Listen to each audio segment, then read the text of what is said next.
Pemirsa, kita bertemu kembali di Indonesia Lawyers Club Perjuangan.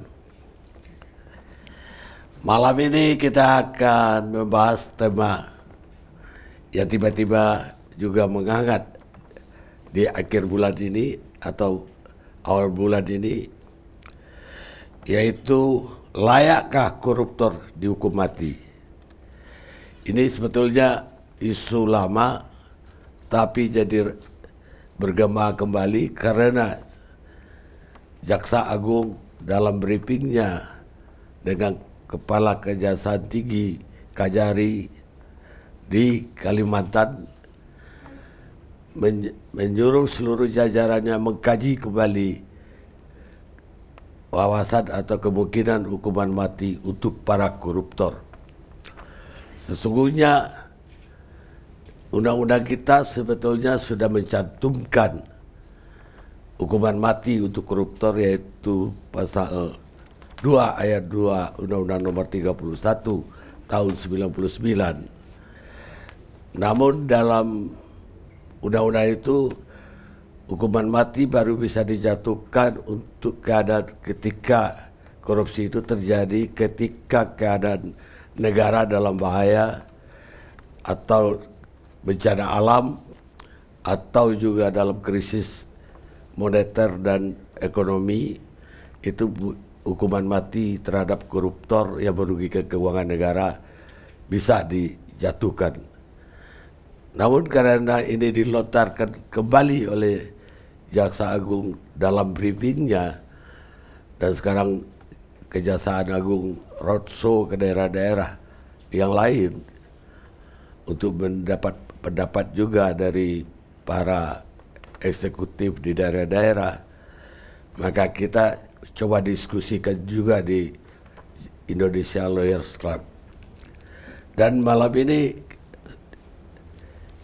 saya akan mulai dengan Koordinator Masyarakat Anti Korupsi Indonesia, Bonyamin Saiman.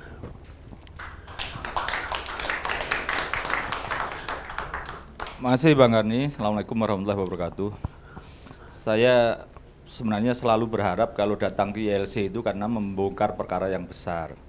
Tapi saya hari ini tetap berusaha hadir karena menghormati hidupnya kembali ILC Perjuangan. Jadi pernah saya menyampaikan ini kepada teman-teman, saya akan maju ke Komisi Informasi Publik karena ILC tidak bisa hidup lagi. Dengan cara demikian, karena dulu apapun frekuensi itu milik publik dan jam tayangnya jelas, begitu, jam 7 sampai jam 1 malam itu adalah slotnya untuk orang belajar hukum dan belajar juga terkaitan dengan ketatanegaraan yang lain. Masyarakat tercerahkan, tapi sejak tidak tayang lagi, masyarakat untuk menuntut itu. Jadi tetap kalau nanti tidak bisa dinikmati seperti kemarin, saya maju ke KIP, tidak apa-apa, saya termohonnya nanti Bang Karni dan TV One barangkali.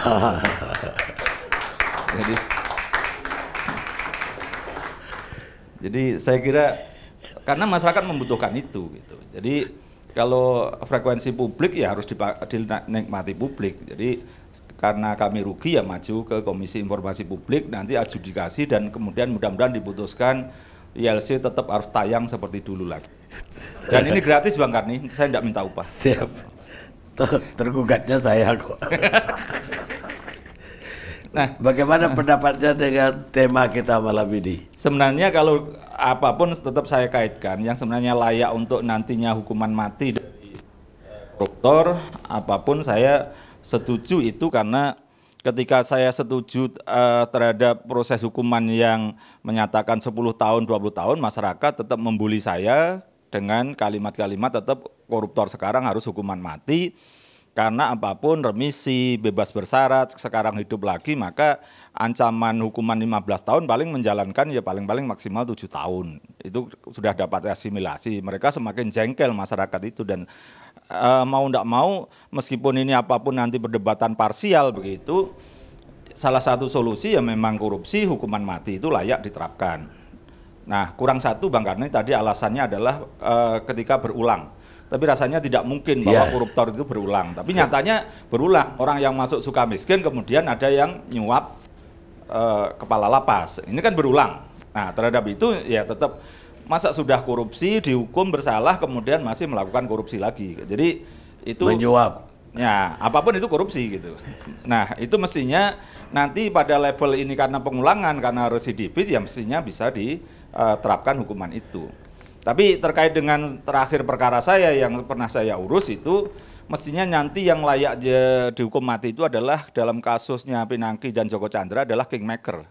Itu pun catatannya kalau KPK mampu menemukan kingmaker. Karena nyata sekarang kemudian sampai berlarut-larut demikian kingmaker belum bisa ditemukan meskipun saya punya gambaran.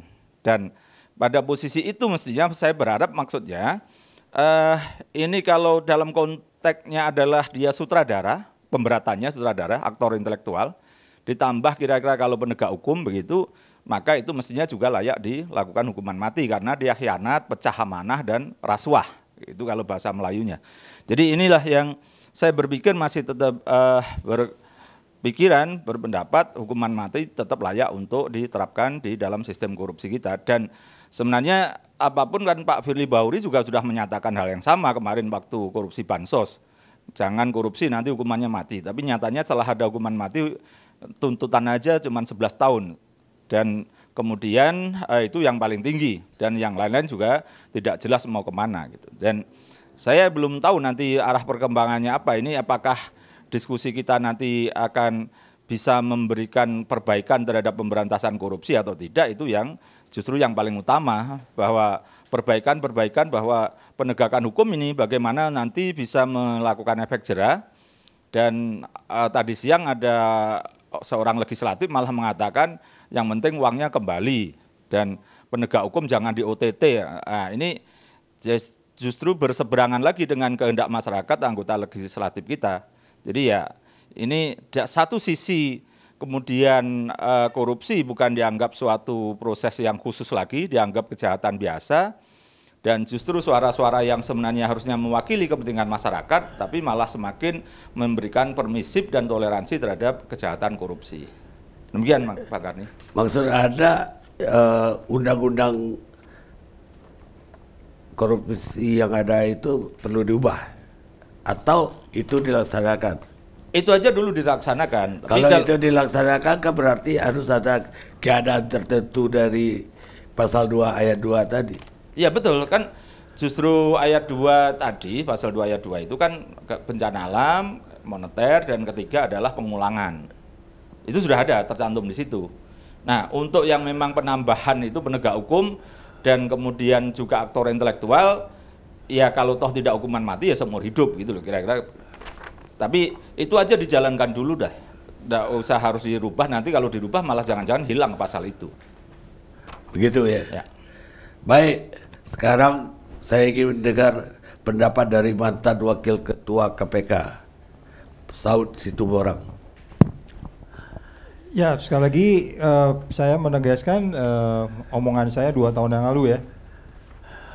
Ketika Jokowi ngeluarin gimmick-gimmick kayak begituan ya, sekitar Desember tanggal 15 lah. Di sebuah sekolah SMA, Ya. yang kemudian saya di doorstop oleh teman-teman jurnalis, saya bilang itu gimmick aja. Ya, mau hukuman mati itu gimmick. Padahal beberapa hari sebelumnya justru dia motong tahanan yang kasus Riau, Grasi kan. Jadi nggak konsisten. Dari situ aja baru dalam bulan yang sama aja tuh kelihatan tidak konsisten gitu. Yang satu dipotong, yang satu bicara hukuman mati. Jadi maksud saya begini loh. Kalau kita bicara unsur-unsurnya, ya kan, kemudian kalau kita kembali ke pasar 2 itu kita akan bisa debat 3 minggu Pak mengenai apa yang disebut bencana alam. Kita mau kenakan seseorang, ini COVID kemarin bencana alam nggak? Nah, belum tentu loh semua. Belum tentu jaksa mengatakan bencana yang kemarin itu. Ya mungkin bencana tapi bukan alam gitu. Ya pokoknya untuk bisa dikenakan itu, ya kan, kalau memang kita mau bisa, kalau tidak mau bisa juga. Bagaimana cara penyidik sampai penuntut untuk menafsirkan itu? Itu sebabnya kalau di KPK, pimpinan KPK itu kan yang dulu ya, nggak tahu sekarang. Sekarang kan bukan penuntut, bukan penyidik, ya Mas ya. Dulu kami penyidik dan penuntut, saya ikutin setiap kasus, dikenakan pasal berapa. dan seperti apa bukti-bukti dan seterusnya, unsur-unsurnya. Jadi dalam kondisi sekarang kita berharap apa? Oke, mungkin kita nggak bisa berharap banyak dengan KPK sebelum undang-undang itu dikembalikan. Kemudian jaksa mengambil peran untuk mengeluarkan gimmick-gimmick baru lagi gitu ya kan. Dalam beberapa menit yang lalu itu udah disebut lagi. Yang membuat statement itu bahwa bencana alam itu aja, Mas Haris sudah bilang, ini COVID ini bencana alam nih. Bencana lah pokoknya begitu ya, kata bencana. Kata bencana memang di situ dalam penjelasan ada kata bencana, tidak mesti bencana alam gitu. Dalam hal ini Noel benar juga nih, ya kan? Kalau pasal 2 gitu. Jadi sekali lagi, udah gimmick-gimmick ini nggak usah gitu, ya. Pokoknya kalau kita yakin, kalau memang kita mau hukuman mati, secara pribadi saya tidak masuk di dalam setuju tidak setuju. Tapi kalau ditanya secara di dalam, saya tidak setuju. Karena memang kita masih gimmick-gimmick. Buktiin dulu baru nanti kita lihat. Karena hukuman mati, kalau kita masih seperti sekarang, yang kemudian kita bisa taking side, bisa memihak, nanti jangan-jangan yang dihukum mati orang-orang tertentu. Ini udah kelihatan kok. Ada orang runaway dari mana gitu, nggak bisa, kok susah banget nyarinya. Nggak usah nyebut nama lah siapa yang bersangkutan. Ya, itu belum tentu dikenakan pasal itu lagi ya. Jadi artinya, apapun pasalnya, apapun tuntutannya, saya belum bisa melihat bahwa sebenarnya kita masih di dalam proses yang saya sebut di bagian depan tadi, kita hanya soal gimmick aja. Untuk kemudian ngasih solusi ke rakyat bahwa kelihatan kita penegakan hukum kita lakukan dengan serius. Jangan lupa bahwa yang kita nggak pahami, yang kita lupa kadang kan karakteristik dari yang disebutnya korupsi extraordinary crime itu. Dia cenderung tertutup, bekerja sama, nggak ada itu korupsi sendirian gitu. Nah kemudian nanti kalau dihukum mati, semuanya enggak atau sendiri-sendiri. Sekarang aja terlihat kok, ada yang bisa bebas, ada yang enggak. Kan? Ada yang umpamanya di sedikit lebih berat, lebih kecil. Kan kemarin pasal 2 itu kan Perma udah mengeluarkan bahwa kalau kerugian negaranya sekian miliar, kenanya sekian. 2000 tahun kemarin, Perma 1 2020. Pasal 2-3 itu karena selama ini ada disparitas putusan yang berbeda. Jadi hakim, jaksa juga punya pikiran yang berbeda tentang pasal 2-3 itu. Sehingga di kerugian negaranya kalau sekian, katanya sekian. Mas ini apa ya, Maju Jamin juga tahu ya, paham ya. Ada tahun 2020. Kalau sekian, sekian. Itu saja sudah terlihat gitu loh. Kerugian negara juga itu masih ruwet cara ngitungnya. Dalam pikiran saya, bansos kemarin itu pasal 2, pasal 3. Karena alasan kerugian negaranya susah ngitungnya, sementara kita dibilang nahannya agak lama, ya udah kita kenakan aja pasal 11, akhirnya pasal 11. Jadi sekali lagi kita berhentikanlah gimmick-gimmick ini gitu. Saya juga nggak dalam posisi kalau tiba-tiba nanti ada jaksa mengatakan kenakan pasal 2 dan memang betul-betul hukuman mati, ya silakan gitu. Saya tidak dalam posisi itu karena saya tidak ada, kecuali kalau Bapak tanya saya masih di KPK. Saya tegas mengatakan hukuman mati stop dulu. Karena kita harus melihat masih banyak beberapa, kalau kita mau bilang ada justice collaborator juga kan itu masih tertentu, orang-orang tertentu yang mau gitu. Jadi sekali lagi kompleksitas penerapan hukuman mati itu masih banyak yang harus kita jabarkan dulu satu persatu. Harus kita buat detail-detailnya gitu. Jadi dalam sementara sistem hukum kita masih seperti ini, seperti negara lain itu kan sebenarnya yang dihukum mati kebanyakan lawan politiknya. Ada beberapa negara nggak usah nyebut lah gitu ya. Nah ini nggak boleh terjadi di Indonesia. Itu mungkin dulu sementara, Om Karni. Ya, dalam arti kata kita masih berdasarkan Undang-Undang 3199 atau kita ubah ini undang-undang? Makanya saya kan kemarin sudah bilang, daripada ngubah Undang-Undang KPK, Undang-Undang Tipikor ini yang dibenerin gitu loh. Itu kan banyak yang belum jelas itu. Banyak yang belum kita perjelas sebenarnya. Definisi bencana itu masih ribut. Ya kan, dijelasin dulu satu-satu. Segera aja dibenahin. Ya sebelum benahin tuh kembaliin dulu Undang-Undang KPK gitu, Noel. Sampein tuh ke presidennya. Kan gitu. Ya. Baik. Rupanya sulit juga, yang ada aja susah dilaksanakan, kata pembicara. Pemirsa,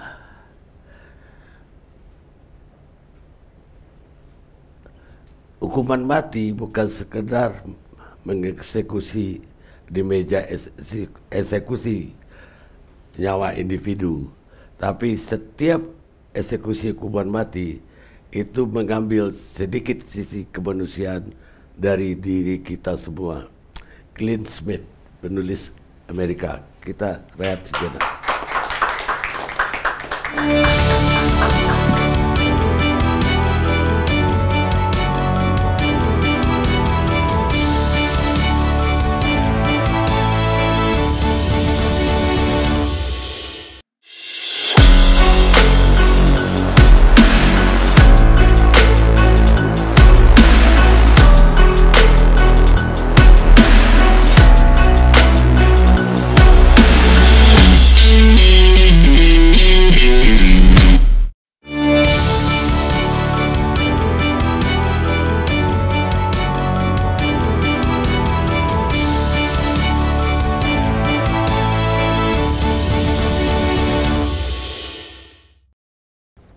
Pemirsa, kita lanjutkan diskusi kita.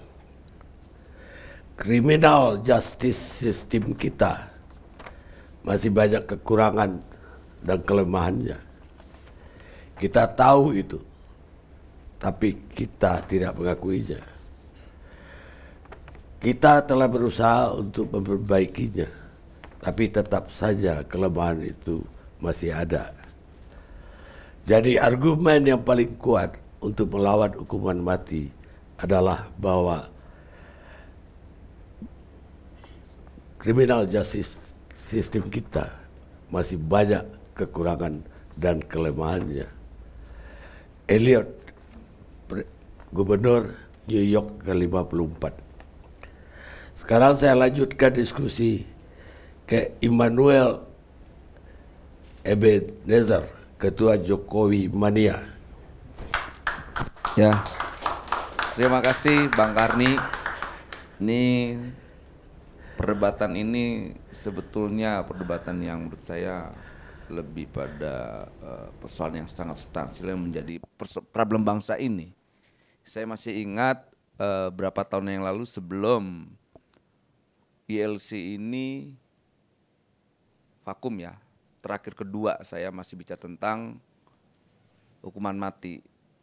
Kemudian perdebatan itu ada orangnya Bang Kapitra saat itu. Karena beliau saat itu mendukung menteri dari PDIP yang layak dihukum mati menurut pandangan kami karena pasal 2 ayat 2 itu memenuhi unsur.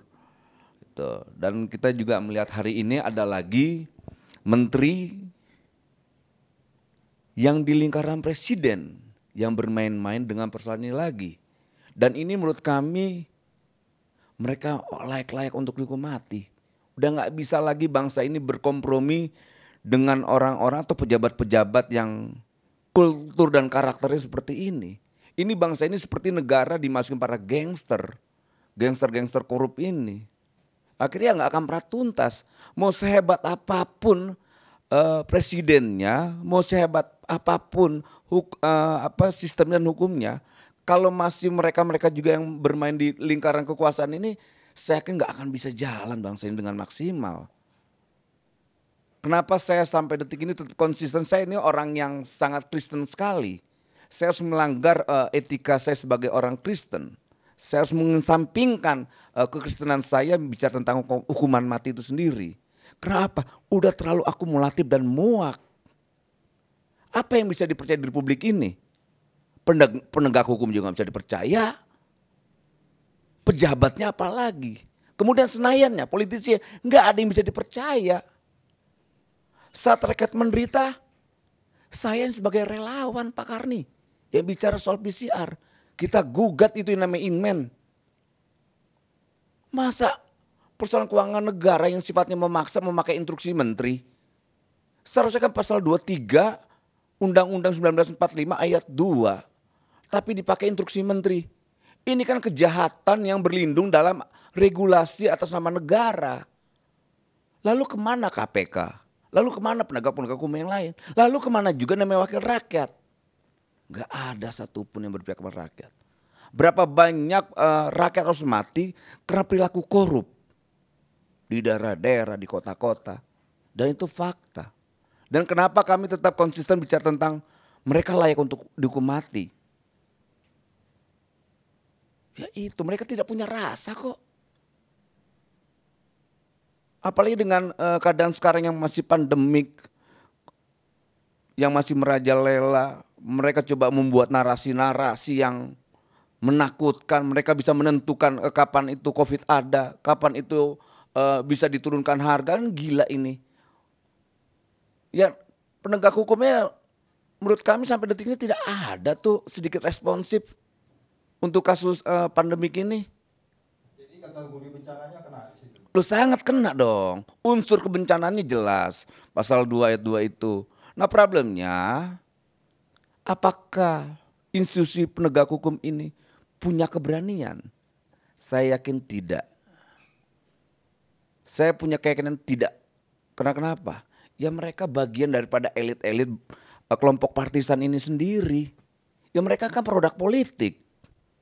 Jadi susah, independensi pengadilan atau penegak hukum itu kan belum ada di Republik ini.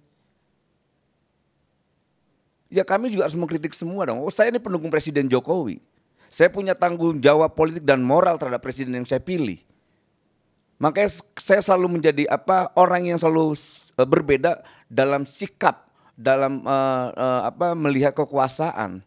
Karena saya pendukung presiden yang cita-citanya yang saya dukung, bukan kekuasaannya. Kalau kekuasaan itu kan bisa 5 tahun sekali, tapi cita-cita itu kan bisa panjang. Sama orang yang mendukung Soekarno karena cita-citanya, bukan kekuasaannya. Sama kayak saya mendukung Gus Dur karena cita-citanya, bukan kekuasaannya. Karena penting menurut saya politik nilai itu. Nah hari ini kita lihat, kok tidak ada satupun orang yang peduli terhadap problem kerakyatan hari ini. Makanya sikap kita Jokowi mania sampai detik ini mendukung hukuman mati untuk para pejabat. Kematian rakyat hari ini karena perilaku korup, orang di-COVID-kan, orang masuk rumah sakit dan sebagainya dengan narasi-narasi para koruptor. Mereka menciptakan narasi kok hari ini. Rumah sakit full, nggak ada rumah sakit full Pak. Yang ada apa? Rumah sakit yang mendapatkan kuota untuk penanganan COVID. Begitu juga ambulan dimobilisir, kita tahu semua nih bandit semua nih, mainan bandit semua. Ini mainan bandit semua. Banditnya di mana? Di sekeliling Jokowi. Lalu kita harus diam. Lalu kemana parlemen? Lalu kemana penegak hukum? Gak ada semua. Masa gak malu mereka, peran mereka diambil oleh relawan sekelas saya ini yang bukan apa-apa. Saya tidak punya kekuasaan apapun kecuali suara saya sendiri. Saya hanya punya hari ini kawan misalnya kayak Bang Kapitra, Bang Saud, Bang Rio dan Aris Azhar dan Boyamin. Yang hari ini mereka punya konsistensi juga sikap terhadap perilaku yang menurut kami menyimpang. Atau maksimum teman saya cuma Presiden Jokowi yang mau mendengar apa yang saya sampaikan. Karena kan ini persoalan ini bukan soal mendengar aja, kalau tidak ada tindakan repot juga. Mereka tetap berpesta pora. Lalu siapa yang menghentikan mereka? Masa kita harus melakukan perlawanan sosial, itu bahaya. Itu tidak bisa terkontrol ketika terjadi pembangkangan sosial. Bukan revolusi ya. Kalau revolusi terorganisir, tapi pembangkangan sosial tidak. Anarkis yang bahaya yang kita takutkan itu. Makanya pilihannya nanti semoga presiden harus berani ngambil kebijakan atau penegak hukum berani mengambil kebijakan. Menyiapkan regu tembak untuk para pejabat-pejabat ini. Itu lebih menurut saya bisa mengobati keinginan rakyat hari ini yang sudah begitu kecewa sekali. Saya rasa itu Bang Karni. Baik, mungkin Bung Aris Azhar, Direktur Eksekutif Lokataru, bisa menanggapinya. Baik, makasih Bang Karni. Welcome back, welcome back buat ILC ini.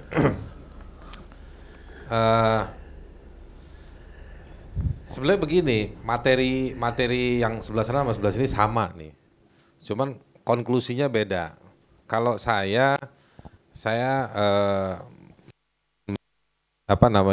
bekerja dan mendalami dari sisi hak asasi manusia gitu. Memang apapun ya, saya tahu, saya sering macam-macam soal narkoba, terorisme, korupsi. Saya tetap nolak hukuman mati. Karena problemnya soal etik. Jadi rumusnya gampang. Kalau hidup itu hak alam, haknya Tuhan. Jika satu hari ada kesalahan dari penghukuman yang berakibat eksekusi hukuman mati, yang dihukum tidak bisa dihidupkan kembali. Belum ditemukan hakim di muka bumi yang bisa menghidupkan kembali orang yang mati, kecuali Isa Al-Masih atau Yesus Kristus. Nah, jadi itu satu hal, ini persoalan etik juga absolut. Itu tadi melanggar keimanan Kristen itu pasti di situ poinnya. Saya udah paham tuh. Nah, tapi begini, kenapa hukuman mati bahkan di negara maju seperti Perancis pun waktu ada orang Jadi hukum bisa dikalahkan oleh etik ya. Iya. Hukum bisa dikalahkan oleh etik. Jadi Padahal, saya jelaskan Pak ya. Kapitan, saya jelaskan, tenang. Ya tunggu sebentar, etik itu kan bicara soal pantas dan tidak pantas. Soal boleh dan tidak boleh itu bicara hukum. Iya. Hukum itu punya akibat. Kalau dia melakukan suatu kejahatan yang harus dihukum mati, jangan dijustifikasi oleh etik sehingga dia terbebas oleh hukuman mati. Ini Ya, bahaya ntar cara lu, berpikir begini. Ntar dulu nih, memang bahaya ini, makanya nggak disuka konsepsi saya ini. Jadi menurut saya itu satu. Yang kedua begini, barangkali tadi saya mau jelaskan soal bahkan sampai Perancis pun itu mayoritas masyarakatnya ketika pernah ada orang Perancis di sini masuk daftar hukuman mati, kita dulu advokasi waktu saya masih di Kontras. Masyarakat di Perancis juga dukung orang itu dieksekusi, gitu, dikasih hukuman mati. Nah, yang ingin saya sampaikan, jangan-jangan ada persoalan psikologi publik, kefrustasian publik, yang sebetulnya narasi-narasi itu yang paling update terbaru tadi penjelasannya Om Iman. Bahwa korupsi itu adalah kejahatan yang sistematis kan. Ini ahli-ahli anti korupsi semua. Dia tidak mungkin bekerja sendirian, dia bukan gara-gara kepanasan naik motor, sebel sama orang dia berhenti ditabok terus dihukum mati, enggak. Hukuman mati itu dia systematic crime. Karena dia systematic crime tidak mungkin dia bekerja sendirian. Dari sisi alat bukti, kalau satu orang dibunuh maka dia tidak akan bisa menjelaskan modus dari kejahatan itu. Ada orang yang bilang, kan penyidikan dulu, diperiksa dulu apa segala macam. Iya, tetapi nggak mungkin selesai. Apalagi di Mahkamah Agung sekarang ada putusan 4 bulan harus putus. Betul nggak Mas Bunyamin? Di penyidikan, waktu di KPK ada batas waktu. Jadi membongkar sebuah kejahatan itu, dia nggak mungkin bisa terlalu cepat ngikutin hukum acara yang teknis itu tadi. Nah, jadi saya mau balik ke poin ke soal problem psikologi publik yang frustasi. Kalau saya tidak mau menggugurkan, membantah kekecewaan publik dengan segala hormat, saya nolak hukuman mati, tapi saya paham betul perasaan publik yang kecewa. Dan itu bukan diselesaikan dengan hukuman mati, diselesaikan kepada sahabatnya Om Iman, namanya pimpinan, yang hari ini adalah Joko Widodo, Presiden. Jepang masih ada hukuman mati, Singapura masih ada hukuman mati, tapi apakah negaranya baik gara-gara hukuman mati? No, tidak. Tapi kenapa? Karena etiknya dibangun, gitu. Nah, jadi menurut saya ada banyak angle kenapa saya nolak hukuman mati, Bang Karni. Saya kasih perbandingan, narkoba. Kontras baru-baru ini riset, setahun terakhir ini dari 2020 September sampai September 2021 ada banyak putusan. Jadi hukuman mati itu ada beberapa angle, ada putusannya, ada aturannya yang masih menerapkan hukuman mati. Kita masih punya beberapa belas aturan hukuman yang memberikan ancaman hukuman mati. Ada eksekusinya dibawa ke pengadilan. Ada lagi, ada putusannya, ada eksekusinya Om Iman. Jadi ada 3 tuh problem hukuman mati di Indonesia. Aturannya, putusan pengadilan, lalu eksekusinya. Banyak orang dapat putusan tetapi tidak dieksekusi. Itu ada ratusan orang yang ditahan di penjara sekarang belum dieksekusi. Gitu. Nah, kenapa? Jadi dia bisa mutus tapi memang ini berat persoalannya, pasti makin dikecam di pergaulan internasional. Nah, yang ingin saya katakan begini.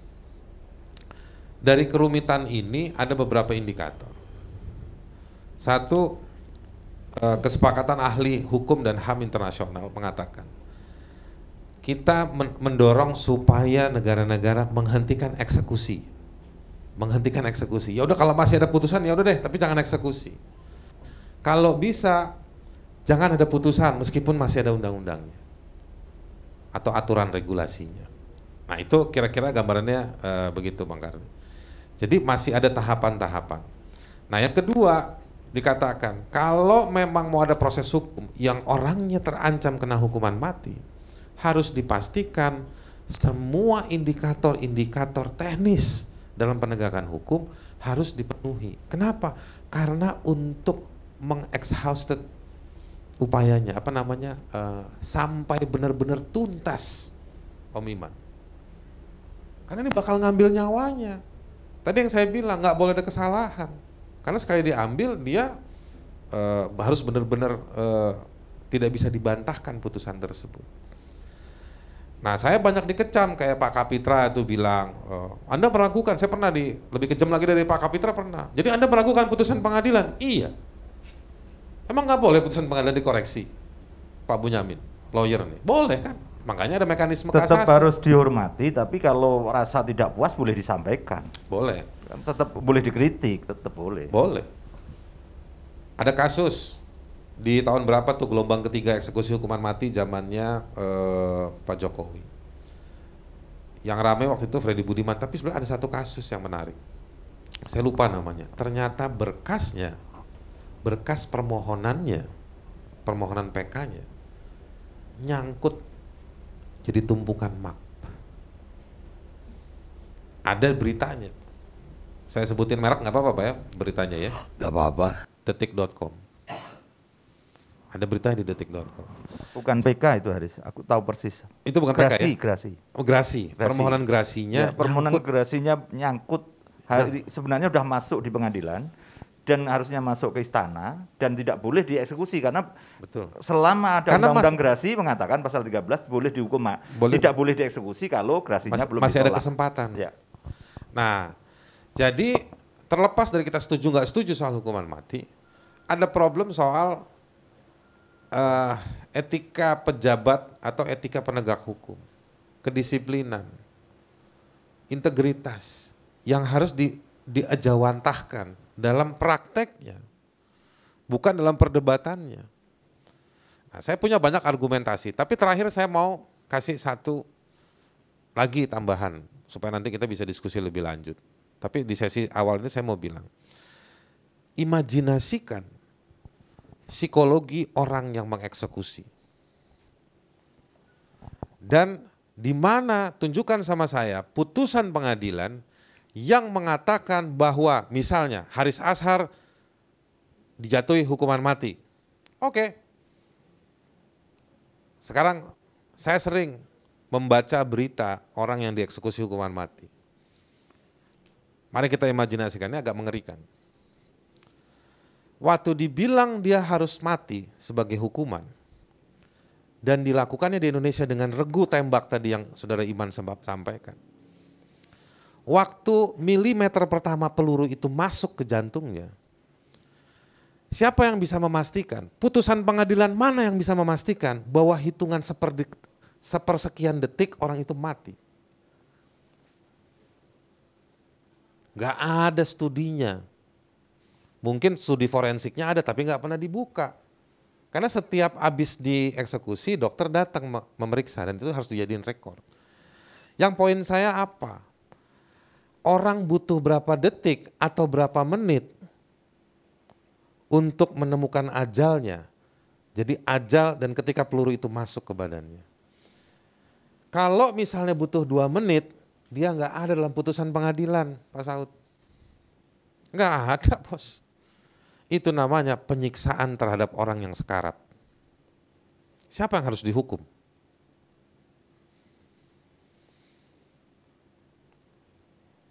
Siapa? Dan lagi dari sisi biologinya badannya kita. Kondisinya Om Iman, anak muda seger. Tapi bandingkan barangkali dengan orang, saya bahasa gampangnya aja nih, yang mungkin fisiknya lemah, renta, mungkin meninggalnya cepat. Mungkin yang badannya gede itu karena pelurunya wah nggak langsung nembus, agak lama mungkin. Tetapi yang lama nggak mati itu masuk kategorinya penyiksaan, menyiksa kita. Kalau gitu begini, cari cara yang lain.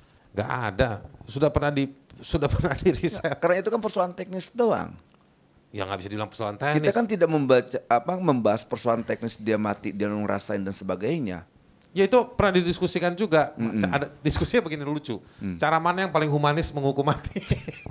Namanya menghukum mati dibilang humanis. Jadi Boleh tapi, saya tengahi, saya kira Ya. kita kan ingin level tadi. Saya juga belum mendengar kritik terhadap Pak Presiden dari Bung Eben. Terus kemudian saya tunggu-tunggu Haris Azhar itu bagaimana kritik terhadap pemerintahan sistem yang Ya. jalan tadi gitu. Saya pengen mendengar itu. kalau gitu. Jangan kalau kritik teknis. kalau enggak maksud saya begini, persoalan teknis itu Iya, ini kan Enggak, bagaimana saya mau bilang pemberantasan dulu. korupsi yang amburadul ini, saya pengen kalau dengar dari dua beliau itu. soal korupsinya menurut saya begini. Kalau soal korupsinya ini soal kejahatan sistemik kan kejahatannya. Nah, ini harus dilawannya dengan sistem yang sebetulnya udah taken for granted, namanya negara, pemerintah. Nah, kalau dulu saya lihat ini Haris menjelaskan apa sebenarnya. ya makanya dengerin dulu. Ada satu adagio mengatakan kejahatan itu akan selalu tumbuh subur ketika orang pintar mencari pembenaran atas ketidakbenaran. Jadi kalau Haris masih tetap berpikir hukum maksimal itu adalah haram dilakukan, jangan berharap dan diskusi bicara korupsi itu akan tuntas. Jadi Anda mau bilang bahwa korupsi tuntas kalau koruptornya dibunuh? Anda sudah pernah belajar tentang Cina. Saya lagi berpikir bagaimana membuat suatu pemakaman umum khusus untuk koruptor agar dikuburkan itu dengan dilakukan eksekusi mati. Jadi bukan hanya COVID ya, tetapi yang koruptor itu ada pemakaman khususnya sehingga itu mendapat dampak psikologi buat banyak orang. Gak ada, sudah dipelajari, karena Anda berpikir dalam perspektif yang berbeda. Korupsi itu begini Pak, korupsi itu dia tidak akan berkurang atau berhenti hanya dengan ditakut-takuti. Yang saya mau bilang, saya bukan mau bela koruptor, saya bukan mau bela teroris, saya bukan mau bela orang bandar narkoba. Maka tadi saya lagi berpikir apa yang saya mau lagi bilang, membela koruptor nih. Yang saya mau bilang, kejahatan ini sistematis. Oleh karenanya melawannya juga harus sistematis, tidak bisa satu angle. Tidak ada kejahatan yang tidak meninggalkan bekas. Satu misalnya, yang kedua ya saya bilang pencegahan dan juga penanganan. Yang saya lihat dalam perspektif saya yakin Pak Saud juga dalam satu posisi dengan saya, justru KPK dilemahkan. Pak Bonyamin juga mungkin setuju soal itu. Nah, yang menurut saya ada upaya-upaya awal mencegah korupsi tersebut. Gitu. Satu, yang kedua, ketika dia terjadi, maka tetap harus dikejar. Bukan dihilangkan si pelaku-pelakunya. Persoalannya kemudian ketika ditangani, ya kan, dia masuk ke dalam satu mekanisme atau institusi-institusi yang punya mekanisme yang juga bisa di bargaining, ditawar-tawar. Akhirnya para koruptor bisa kerja di dalam selnya, bisa rapat dengan orang-orang di perusahaannya. Jadi hanya pindahin orang aja yang bisa bergerak, dia hanya ada di dalam sel. Tetapi aktivitasnya tetap ada.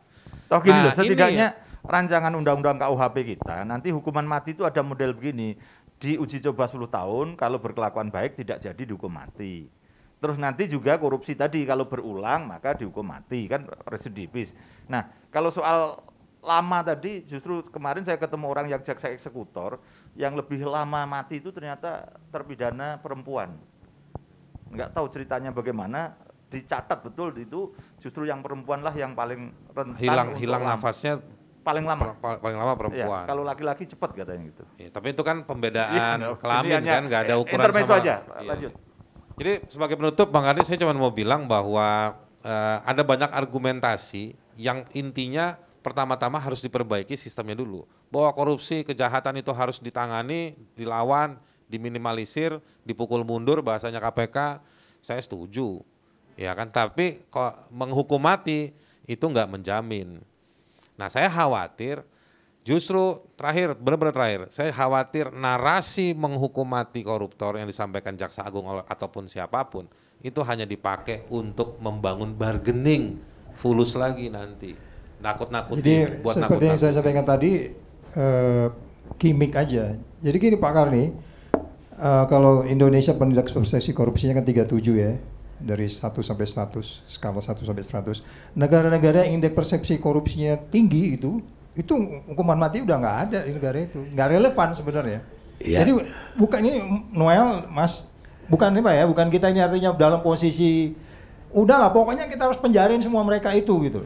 Cuman sistemnya itu, karena memang korupsi ini kalau kita lihat tuh dia sangat kompleks, detail, nggak pernah sendirian, dan untuk Indonesia kan belum bisa seperti itu gitu loh. Jadi kita nggak mau abuse juga kalau kita mau mengakui Pancasila loh ya. Kalau kita masih mau. Tetapi komitmen kita sama bahwa mereka harus dipenjarain. Dihukum itu udah. Baik. Maksimal aja. Terserah Baik. mau dibikin 100 tahun kayak ya 100 tahun pun bisa gitu. 100 tahun, berapa tahun tapi jangan di Presiden Korea itu dihukum 250 tahun. Oh iya. Presiden Korea dihukum 200 tahun lebih, Bang Karni. Baik, Dihukum mati. saya mau garis bawahi argumennya Aris Azhar. Saya mendukung hukuman mati dengan catatan tidak ada margin of error dalam proses hukumnya, kata George Ryan, politisi dari Partai Republik Amerika. Kita rehat sejenak.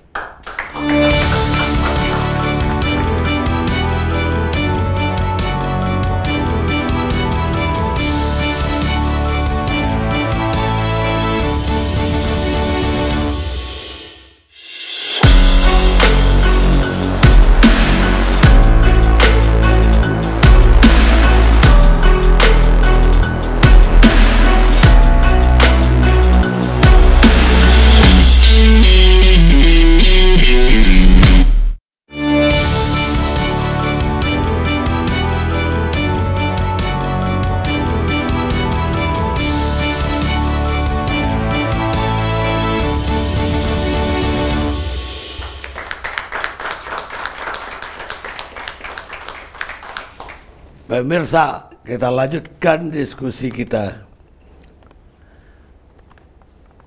Sebenarnya pidana mati untuk koruptor itu di dunia mungkin hanya di Asia, Laos, Tiongkok, Vietnam. Tapi di negara-negara maju, negara-negara Eropa, itu tidak ada hukuman mati untuk koruptor. Karena yang dihukum mati justru pelaku pelecehan seksual terhadap anak-anak. Sekarang saya mau ke Pak Patrick Rio Capella, mantan terpidana korupsi. Baik, terima kasih Bang Karni. Pertama saya ucapkan selamat ALC bisa hadir kembali walaupun memakai kata perjuangan. Baik, dari 197 anggota PBB, negara anggota PBB, itu yang melakukan penghapusan hukuman mati itu adalah 170 negara. Tinggal 27 negara lagi yang masih melaksanakan hukuman mati. Masih ada hukuman mati. Masih ada. Dari 27 itu ada konstitusinya masih mengatur hukuman mati tetapi tidak ada eksekusi. Yang kedua, masih ada hukuman mati tapi ditangguhkan. Bermacam-macam sehingga hanya beberapa negara saja yang memang masih melaksanakan hukuman mati yang cukup tinggi. Yang pertama yaitu China, yang kedua itu adalah Iran, ketiga Arab Saudi, yang keempat itu Pakistan. Jadi dari 5 itu 4 itu ada di Asia dan 1 kemudian Amerika yang kemudian belakangan beberapa negara bagian atau negara federal sudah menghapus, termasuk Washington DC yang terakhir. Mahkamah Agung Washington DC menyatakan bahwa hukuman mati itu ada unsur rasialis. Hanya orang kulit hitam yang cenderung dihukum mati. Ya, ada orang miskin. Jadi bukan berkulit putih dan sebagainya, sehingga dianggap bahwa hukuman mati itu tidak fair karena tidak objektif. Sebelum kita masuk pada setuju atau tidak setuju tentang hukuman mati, ada beberapa hal yang menjadi syarat objektif. Seperti 3 syarat dalam pasal 2 ayat 2 di Undang-Undang Nomor 31. Pertama tentang dalam keadaan bahaya, yang kemudian sedang dalam bencana, yang ketiga itu adalah karena kesulitan ekonomi, situasi moneter dan sebagainya. Tetapi menurut saya, sebelum masuk ke 3 syarat itu, ada juga syarat lain yang tidak masuk dalam undang-undang tentang pemberantasan tindak pidana korupsi. Yang pertama adalah soal hari ini korupsi itu menjadi sesuatu yang alat pukul bagi lawan politik. Tadi Bang Saud menyinggung sedikit, kemudian Bang Haris Azhar juga menyampaikan, termasuk Eben. Kenapa saya mengatakan begitu? Pada waktu zaman Orde Lama dulu, isu apa yang mudah menjatuhkan orang? Yaitu kontrarevolusioner, tidak mengakui Nasakov dan sebagainya. Pada zaman Orde Baru, isu itu bergeser, yaitu PKI. Siapapun yang terkena isu PKI, maka karirnya hancur. Benar tidak benar itu urusan pengadilan. Tapi pengadilan juga tidak berani melawan ketika pemberitaan pada saat itu sangat anti PKI. Dia tidak PKI, tapi dia punya teman PKI. Itu nggak bersih lingkungan, Pak. Anak kita berteman sama anak PKI yang kita tidak tahu bapaknya PKI, itu jadi urusan zaman itu. Berdiskusi, bertemu dengan orang PKI, menyimpan buku saja tentang PKI, menyimpan buku Madilog saja, itu jadi masalah. Jadi itu adalah isu paling mudah untuk menjatuhkan orang atau lawan politik atau kelompok yang berbeda dari kelompok penguasa. Zaman hari ini itu dikatakan PKI itu udah nggak dimakan lagi sama publik. Yang dimakanlah isu korupsi. Soal berapa dia korupsi, ada nggak dia makan uang negara atau tidak makan uang sama sekali seperti saya. Seperak pun tidak saya makan misalnya. Tapi bisa kena undang-undang tidak pidana korupsi. Saya jelaskan tadi sama Bang Saud selaku wakil ketua pimpinan KPK. Bukan zaman Bang Saud saya kena ya, tapi di zaman Samad yang berambisi untuk jadi calon wakil presiden. Dan saya paham bahwa saya menjadi salah satu incaran untuk dicari kesalahannya. Nah, kondisi seperti ini ketika isu korupsi itu masih menjadi alat pencitraan, itu sangat berbahaya, Pak. Karena ada Gio mengatakan bahwa setajam-tajamnya pedang keadilan, dia tidak akan memenggal kepala orang yang tidak bersalah. Kalau hanya soal pencitraan, maka kita menghukum orang serampangan, itu lebih ngeri, Pak. Kenapa saya bisa mengatakan begitu? Bagaimana hari ini KPK misalnya, antara penyidik yang dulu dengan penyidik yang sekarang, hitung-hitungan berapa jumlah yang di OTT. Maka itulah ukuran keberhasilan dari KPK. Penyidik yang lama mengatakan bahwa kami dulu OTT 35 kali dalam setahun. Yang sekarang baru 7 kali aja. Itu dianggap gagal. Kenapa? Bukan isu bagaimana menurunnya indeks tentang perkara korupsi misalnya. Nggak urusan itu mereka. Yang dihitung adalah berapa kali OTT, itulah berhasil. Loh, kalau korupsi dibiarkan, sistemnya tidak dibenari. Tadi Bang Haris saja bahwa kejahatan korupsi itu kejahatan sistematis. Loh, kalau itu nggak diurus, yang diurus adalah bagaimana caranya OTT orang agar orang bisa terkena korupsi, maka pasti di pikiran mereka, kalau bisa korupsilah sebanyak-banyaknya semua orang ini, biar makin banyak orang yang kami OTT. Dan disitulah mengatakan bahwa penting kehadiran kami ini, karena kamilah yang bisa meng-OTT orang. Oke? Dia nggak lihat soal kualitas, kuantitas jumlah orang yang terkena OTT. Salah apa tidak orang itu soal belakangan, urusannya pengadilan. Ya, saya terkena, Pak. Saya cerita tadi sama Bang Saud sama Eben. Apakah saya makan uang pasal 12? Apakah saya melakukan sesuatu atau tidak melakukan sesuatu? Nggak ada. Terkenanya pasal 11. Karena pasal 11 itu adalah yang menurut pikiran si pemberi ada kaitannya. Jadi saya dihukum karena pikiran orang, bukan karena jumlah uang, Pak. 200 juta itu saya nggak makan seperak pun, demi Allah, demi Tuhan itu. Dan dikembalikan sama siapa? Sama orang yang ngasih kepada KPK. Cuma apakah tadi Bang ngomong sampaikan di pengadilan? Saya sampaikan kok. Apa kata hakimnya? Ketua majelisnya? Satu saya ingat kepada terdakwa ya. Jadi orang jangan terlalu baik. Dan pilih teman yang baik. Hanya itu sarannya. Semua mungkin media nonton kok itu. Cek di YouTube-nya. Jadi kalau itu misalnya saya terkena hukuman mati, Pak. Itu margin of error-nya besar, Pak. Nah oleh karena itu, jangan main-main dengan soal tidak pidana mati itu. Ada syarat-syaratnya. Kalau hari ini misalnya hukum ini kita percaya bahwa hukum Indonesia ini tegak setegak-tegaknya. Tanpa intervensi, tanpa pesanan, tanpa target. Tanpa untuk membunuh lawan politik. Oke. Kita matikan semua. Kalau ternyata mati itu membuat negeri ini menjadi lebih baik. Nggak ada masalah itu. 277 juta orang. Yang korupsi paling sejuta, mati kan sejuta itu. Kalau memang itu ternyata jalan keluar yang paling baik. Tetapi apakah sejuta itu masuk klasifikasi betul-betul merugikan keuangan negara? Tadi kan disampaikan sistematis. Sistematis apa kalau seperti saya? Nggak ada sistematisnya itu. Nggak ada urusan sama proyek, nggak ada urusan sama kekuasaan, nggak ada urusan apapun. Bayangkan itu, bisa kena. Kenapa? Karena itu pencitraan, Pak. Kalau saya ini orang biasa-biasa dan kemudian Jaksa Agung ini bukan Nasdem, saya belum tentu kena. Kenapa? Karena ada.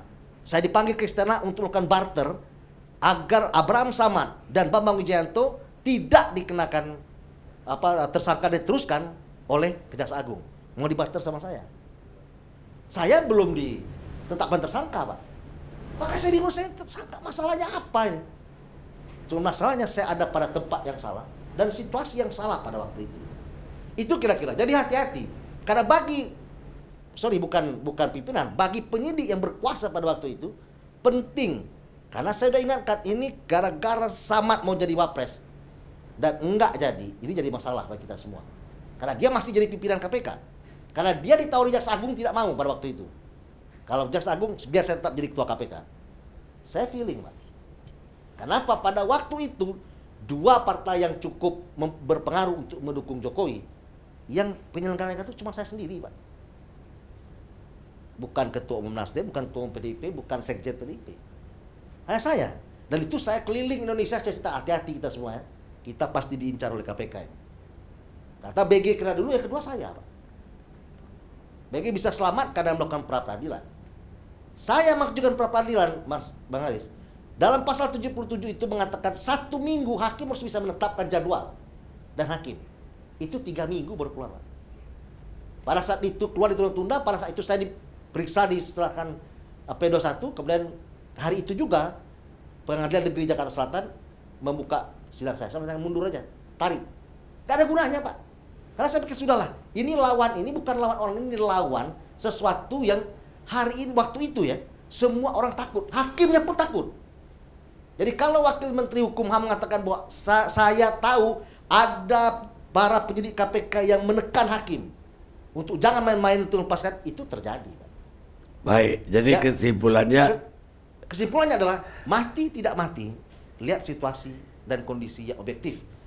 Kalau hukum di Indonesia masih seperti ini, saya nyatakan itu sesuatu yang agak tidak pas untuk melakukan hukuman mati, Pak. Iya, jadi prosesnya. Sekarang Pak Kapitra, ya tadi kejam sekali mau kumpulkan terpidana mati korupsi di satu makam perkuburan. Karena Tuhan saja cuma mempertontonkan satu orang coba mayat, yaitu mayatnya Ramses Firaun. Iya, kebetulan saya bukan Tuhan, Bang Karni ya. Saya ingin coba melihat tema ini dengan substantif. Kita ini bicara tentang hukum, bukan bicara tentang penegakan hukum atau lembaga hukum sebagai alat politik. Yang disampaikan Rio adalah penegak hukum, lembaga penegak hukum dipakai sebagai alat politik untuk menghukum. Pak, saya potong. Belum tentu alat politik, berpolitik. Ya, kita tidak berbincang soal itu sebenarnya. Kita ini lagi bicara, perlukah hukuman mati? Hukuman mati itu keputusan politik, Pak. Ya, jadi bukan begini. Saya ingin katakan bahwa Declaration of States Indonesia itu, deklarasi Indonesia itu sudah menegaskan bahwa negara ini dasarnya hukum. Artinya apa? Negara tidak boleh melihat semua warga negaranya adalah penjahat yang harus dihukum. Tetapi negara harus memastikan bahwa semua aktivitas kehidupan tidak boleh melanggar hukum. Jika dia melanggar hukum, maka harus hukum itu tegas ditegakkan bagi siapapun. Kalau dia melanggar hukum, bukan cari-cari loh. Anda kan merasa dicari-cari kesalahan. Itu bukan negara hukum. Prinsip negara hukum tidak demikian. Orang boleh dinyatakan bersalah apabila ada undang-undang yang dilanggarnya, dan undang-undang itu memberikan sanksi yang tegas terhadap pelanggarannya. Nah, berkaitan dengan masalah korupsi, semua jenis bentuk korupsi, apakah memperkaya diri orang lain atau koperasi, menyalahgunakan kewenangan, gratifikasi, suap, pemerasan, semua bisa dihukum mati. Kedua bahwa keadaan penanggulangan, dana-dana yang diperuntukkan bagi penanggulangan keadaan bahaya, bencana alam nasional, penanggulangan akibat kerusakan sosial yang meluas, penanggulangan krisis ekonomi moneter, ini adalah yang direct. Kalau terjadi kondisi gini, langsung ini bisa diterapkan pasal 2 ayat 2 itu. Yang tadi yang pertama, indirect. Karena di penjelasan ini, jika perbuatan itu diulang, ada pengulangan tindak pidana korupsi, yang bentuk yang pertama suap dan memperkaya dan sebagainya itu bisa dilakukan apabila diulang. Ya. Dan permasalahan kita adalah, apakah kita konsisten tidak sebagai dalam mendirikan negara hukum itu? Karena hukumnya sudah ada. Dan korupsi itu menggerogoti keuangan negara, lalu akan berdampak kepada kemiskinan masyarakat. Ini kejahatannya kita sebut sekarang nih, Bung Saud bilang extraordinary crime. Haris juga berteriak extraordinary crime. Kalau itu kejahatan luar biasa, hukumnya juga harus hukum luar biasa. Bukan hukum biasa saja. Untuk itu tidak hanya COVID, bahkan di soal COVID ya. Ketika virus COVID itu masuk dalam tubuh manusia, dia kena organ, COVID-nya mati. Tapi dampaknya kepada organ-organ tubuh itu. Tiba-tiba orang mati kena COVID harus diberikan pemakaman yang khusus. COVID-nya sudah mati, gimana mau menyebarkan? Tapi permasalahan begini, bagi kita kan bagaimana amanah rakyat ini, ya, uang masyarakat, ya, melalui aplikasi dan pajak dikelola oleh negara dan harus dikembalikan kepada masyarakat. Kalau itu dikater, digunting untuk kekayaan seseorang atau kelompok orang, inilah kejahatan yang lebih jahat dari kejahatannya sendiri. Itu disebut dalam kriminologi meta criminality. Untuk itu tidak ada alasan kita untuk menolak penerapan hukuman mati, karena ini kejahatan di atas kejahatan. Itu yang disebut Bung Saud extraordinary crime. Saya pikir demikian. Baik, sekarang kita gabung dengan Profesor Andi Hamzah. Setuju semua ternyata di sini nih. Prof, Sudah mulai ya? selamat malam. Bagaimana? Selamat malam. Ini lagi berdebat tentang perlu atau tidak hukuman mati di Indonesia. Profesor, apa pendapatnya sebagai pakar hukum pidana? Saya sependapat dengan Astar tadi itu. Harus kita berpikir rasional ya. Nah, memberantas korupsi itu yang paling ampuh itu prevensi, pencegahan. Itu dilakukan oleh Korea Selatan dan berhasil. Nah, saya sebenarnya harus berpikir beribu kali untuk menerapkan pidana mati untuk koruptor ini. Satu, alasan saya ya, di Indonesia ada kecenderungan tebang pilih. Ya, contoh konkret. terdakwa BLPD pertama 5 orang yang membuat surat dakwanya itu saya kira masih hidup sekarang, pensiunan jaksa namanya Sidik Latul Konsina. 5 orang terdakwanya, tapi yang dia didik hanya nomor 3, 4, 5, 1, 2 tidak pernah dia didik, sedangkan dia terdakwa 1, 2. Nah, jadi ini 3 orang sudah keluar, bahkan salah satu sudah meninggal dunia, yaitu dosen Unpad Pajajaran. Ya, itu satu ya. Yang lagi, contoh lain, Sarifudin Temenggung diadukan korupsi bersama-sama dengan Ketua KKSK. Ketua KKSK tidak pernah diajukan, cuma di Temenggung sendiri aja diajukan, sehingga Mahkamah Agung bebaskan dia. Gitu? Ya, itu alasan pertama saya. Alasan kedua, disparitas putusan hakim. Ya, coba Menteri Sosial dihukum 12 tahun. 12 tahun tuh sama dengan Angelina Sondak, yang jauh sekali bedanya ya. Angelina Sondak itu dihukum 4,5 tahun oleh Pengadilan Negeri, hampir maksimum 5 tahun. Akibat tinjau di Mahkamah Agung naik menjadi 12 tahun, hampir 3 kali lipat. Coba Akhil Mokhtar dihukum seumur hidup. Yang di Belanda yang dihukum lebih berat hakim itu adalah hakim pidana. Hakim pidana menerima suap di Belanda 12 tahun. Hakim non pidana, perdata, tun, MK maksimum 9 tahun. Jadi waktu ada orang menggugat di MK bahwa undang-undang ini salah, ya, ketua sidang Akhil Mokhtar sendiri, orang itu panggil saya menjadi ahli, saya katakan undang-undang salah, keliru, undang itu keliru besar. Saya membuat rancangannya disuruh bawa di Lopa, tapi diubah di DPR oleh saya tapi. Ya, nah, jadi undang-undang tidak bisa dipakai.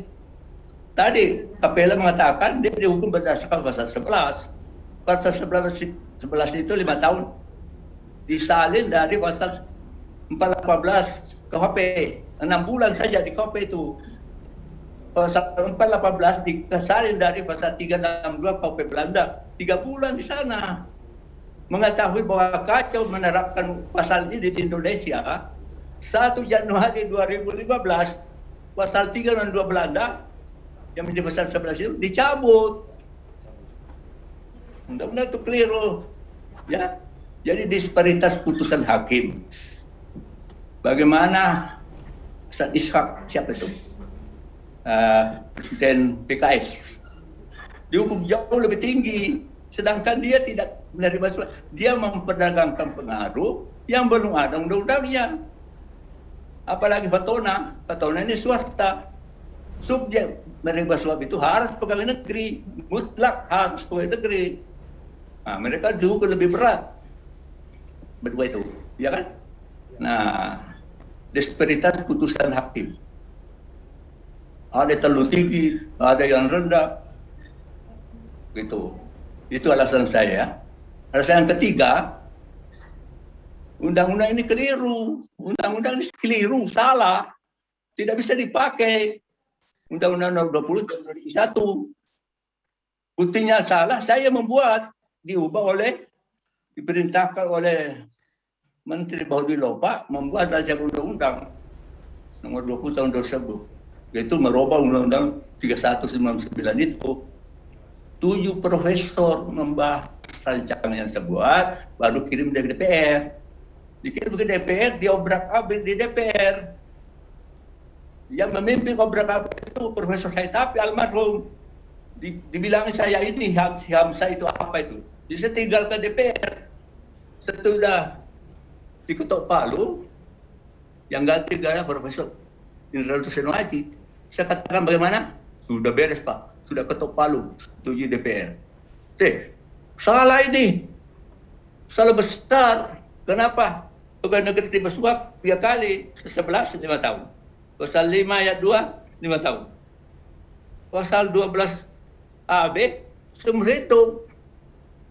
Coba hakim menerima suap. 2 pasal itu. Pasal 6 ayat 2 15 tahun. Pasal 12C seumur hidup. Kenapa begitu? Sudah diputus minggu ini hakim menerima suap pasal 62 15 tahun. Minggu depan lupa bahwa sudah diatur minggu lalu, bikin lagi 12 tahun seumur hidup. Nah, orang ajukan ke MK, kalau undang-undang salah. Saya jadi ahli, saya sudah lupa orang itu. Ketua sidang Akil Mokhtar sendiri, saya bilang ini undang-undang salah. Ini hakim menerima suap 2 kali diatur. 1, 15 tahun, pasal 6 ayat 2. 1, 12C, seumur hidup. Jadi jaksa bisa pilih yang mana. Saya bilang kalau dia satu suku dengan hakim itu, akan pilih pasal 15, pasal 6 ayat 2. Andi Menteri Kehakiman, Andi Matalata, mengerti. Terus kirim rancangan baru lagi yang dibantu oleh Amerika. Jaksa Agung Amerika bantu kami membuat undang-undang baru lagi. Andi Matalata mengerti salah undang-undangnya. Dikirimlah besoknya ke Sekdek. Datang Patrialis Akbar, menarik kembali sampai di hari tidak tahu rimbanya di mana. Coba. Jadi undang-undang keliru, tidak bisa pakai undang-undang. Salah undang-undangnya. Pas hakim, jadi waktu itu saya bilang sebagai Hakim Mokhtar ketua, mengapa kita tidak tiru saja Belanda? Hakim pidana dihukum lebih berat. 12 tahun di Belanda. Hakim enam pidana Tun, Perdata, MK maksimum 9 tahun. Jadi kita lebih tinggi lah. Hakim pidana 20 tahun. Hakim non pidana 15 tahun. Ketua Hakim Mokhtar bilang tidak, memang hakim harus dihukum lebih berat. 5 jam kemudian saya lihat di televisi ada OTT orang penting terlibat suap. Saya Hakim Mokhtar bahwa dia paling tinggi dihukum 15 tahun. Jadi saya bilang, saya nonton di televisi, saya bergumam sendiri, astagfirullah, kasihan ya, alhamdulillah, berarti saya benar.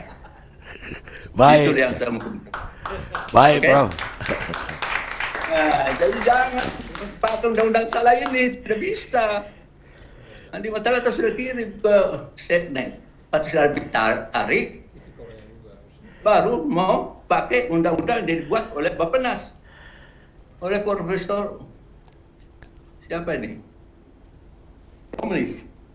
Loh, yang membuat undang-undang kan Menteri Hukum dan HAM, bukan Bappenas. Kok disingkirkan yang kami buat? Ini biayai oleh Jaksa Agung Amerika atau di Jenderal. Itu dibanding kemana-mana, 2 kali ke Amerika, ke Malaysia, kemana-mana. Membuat undang-undang baru ini, ditarik seperti rabat itu, ditarik sampai Jaksa Amerika yang di tempat kita membantu kita di sini, namanya Robert Strang. Miliaran uangnya Jaksa Agung Amerika keluar untuk itu. Baik, Prof. Pemirsa, Sudah? kalau kita dengar cerita Profesor Andi Hamzah barusan, jangankan proses pidana persidangannya yang bisa tidak beres, pembentukan undang-undangnya pun udah kacau balau. Jadi apakah masih layak kita memakai hukuman mati terhadap pidana korupsi? Dan saya pernah memberikan ilustrasi satu masa di Perancis, semua pencuri dihukum gantung. Dan dihukum gantung di lapangan dan itu ditonton ramai-ramai oleh penduduk. Namun apakah pencurian hilang atau berkurang? Yang terjadi justru sebaliknya. Di kerumunan orang-orang yang menonton hukuman mati tadi, orang-orang pada kecopetan. Mungkin itu perlu untuk dipikirkan lagi oleh Pak Kapitra, dan kita sampai ketemu ALC yang akan datang.